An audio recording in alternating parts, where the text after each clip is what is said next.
I'm trying to get paper out of my life. I want to travel more lightly, and recently I've learned a bunch of incredibly useful tips to get the most out of your iPad mini and Apple Pencil, not just if you're a pilot.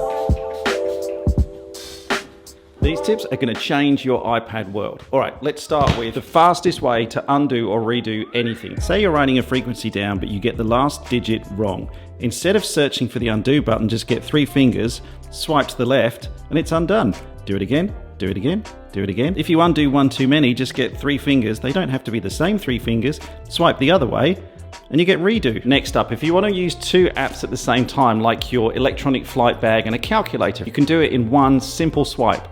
To open 2 apps at the same time, just go to your app bar down at the bottom, tap on the app that you want and drag it on top so you can still see what's happening in your other app, but you can also do complicated maths. Oh, 6. Next up, if your iPad's locked but you want to take a note quickly with your Apple Pencil, you don't need to hold your finger over, open it up, find your Notes app. You don't need to do all that. You can do it in one simple Apple Pencil gesture. To set up Quick Note, just go into your settings, choose Apple Pencil, scroll down to the bottom, choose right corner swipe, and then turn that on to Quick Note. Now, even if your iPad is locked, you can just swipe up from the bottom right and you can start writing straight away.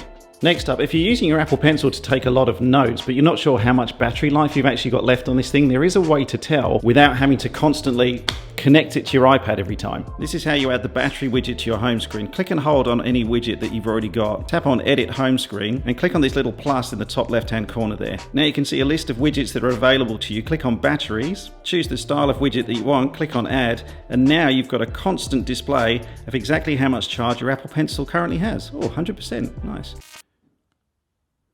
Not sure if I was going to include this one. I might put it in here anyway, and you let me know what you think. The next tip is a really easy way to subscribe to my YouTube channel using just your Apple Pencil. You simply scroll down below the video you're currently watching, click on the subscribe. Okay, I know, I'm sorry. I thought it might be worth a shot. If you use your iPad for more than one thing, like for me, I primarily use this for flying, but I've also got some games on here. I've got YouTube and that kind of thing. You can set up focus modes to differentiate your different styles of use. To access focus modes, just swipe down from the top right, click on Focus and go New Focus. You can set up a custom focus mode. You can give it a name, and then what I do, for example, for my flying focus is I only receive calls from my favorites, so just in case there's an emergency. Everyone else now gets muted. If you want to go really extreme, you can just click on Allow None, which turns all your notifications off, and you can even set your home screen to hide notifications as well, and then it's just a simple case of flicking between whichever focus you currently want to use your iPad for. Next up, if you do want to use your iPad just like you're using old school paper and pencil, like circling things on maps,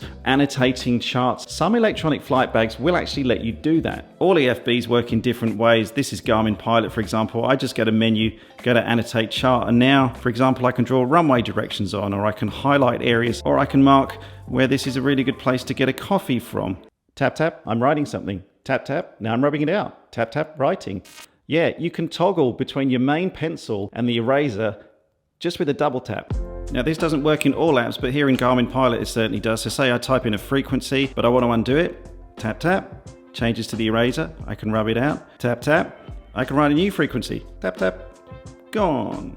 Going back to using your iPad for 2 different things at the same time, if you are doing some work but you want something playing in the background, for example, if you're on a long leg and you're flying and you've got your map up, but maybe you want to watch a YouTube video in flight, which I do not endorse, but just in case you did want to do that, this is how you do picture in picture. Pick your favorite YouTube channel, just any random one that I've selected here. Click on the video that you want to watch, go into full screen mode, and click on this little icon up here at the top. That gives you picture in picture, which you can drag anywhere on the screen, and that stays on top even if you go back into another app. You can also resize it if you want and move it around to different areas of the screen so it's not blocking what you want to look at. And to close it, just tap on it again, click the close button, and you're back to where you were. The next tip is a way to make better use of the screen real estate whilst you're entering data. You know, the keyboard that pops up? You can actually make that smaller. When you're entering data and the keypad pops up from the bottom, if you want to shrink it down, just pinch it. Now you can see the top and the bottom of the screen. You can move the keypad wherever you want so it's not getting in the way, and it's just like typing on an iPhone. Please give this video a like if you found these tips useful, and do click on that subscribe button if you haven't subscribed already. It means a lot to me to see the channel grow. Otherwise, here are some other videos you might like, and I'll see you in the next one.